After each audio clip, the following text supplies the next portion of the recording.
Of no sprinklers in that building, and we want to talk more about that because, you know, the fire itself has really sort of brought attention to this issue. You're looking here at a demonstration in an office space where sprinklers did kick in about 2 minutes after those flames started. Don Kraus is with Viking Sprinklers, and he joins us in studio today, a local company in the business of installing these sprinkler systems in buildings. And Don, first of all, can you tell us what we're seeing there and the difference it makes for firefighters when those sprinklers do go off?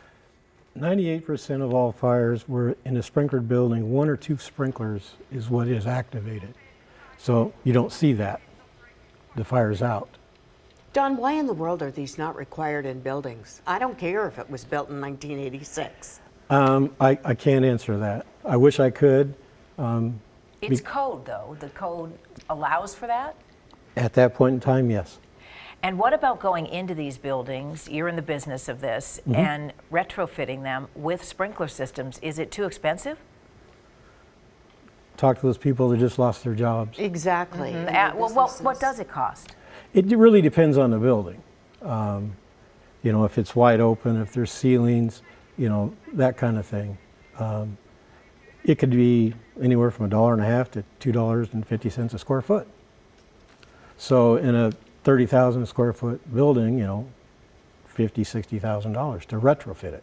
To do it new, it was probably closer to $30,000. But you wonder what the insurance company will have to pay for that anyway, right? Yeah. So it seems like it would be a better investment up front, but that's just me. Yes. You know. Yeah, it is, but fires aren't that frequent, fortunately. Okay. But like I said, all these people just lost their jobs. Most of these businesses will not reopen because they've lost their customers. I mean, if it takes 6 months or a year to rebuild this building, what are they going to do for 6 months or a year? We've seen that many times. And you say Yes. that's the really sad part. So in terms of, you know, maybe you're working in a space right now that was built in this same time period. There are no sprinklers. Is that something you raise as an issue? Well, we wouldn't be working there if there were no sprinklers. Seriously, you would not work in a building without sprinklers? Because we put sprinklers in, so if there's no sprinklers in the building, but we do retrofit. But what about you personally? Would you be comfortable working in a building that didn't have sprinklers? No, especially multi-story. Right. And when the sprinklers do kick in, and in this case, by the time firefighters got there, they couldn't even approach the building because it was so hot at that time. What time does it allow you in terms when there is a sprinkler system?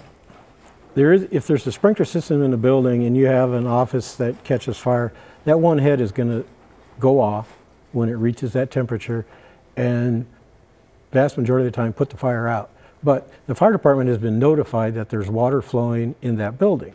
Okay. And so the fire department's going to show up a whole lot quicker because they've been notified that a sprinkler head has gone off. And so they're going to be there much quicker than before the building gets fully enveloped. You raise an interesting point because in the movies we see all the sprinklers kick on. Are you saying it's a single that... They're a mechanical device. And so only the ones that are affected by the heat will activate.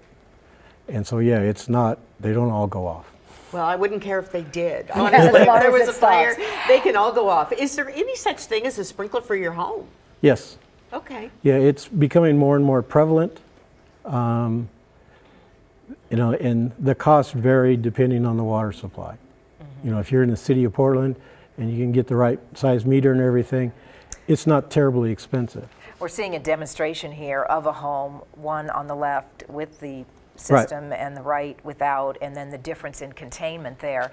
And so I guess when people see something like this, that's when they say, I might want to invest in a home sprinkler system. Well, especially if you live in a 2-story house, because if you have a fire downstairs and you're upstairs, the fire is going to flash over before you know about it. I believe you told me, Don, before this interview, you would not live in a 2-story home without a sprinkler system. I've lived in one, and it had a sprinkler system. Gosh, Don, I'm convinced, right? Don Kraus with Viking Sprinklers, thanks so much for coming in. Good Thank information. You. Thank you.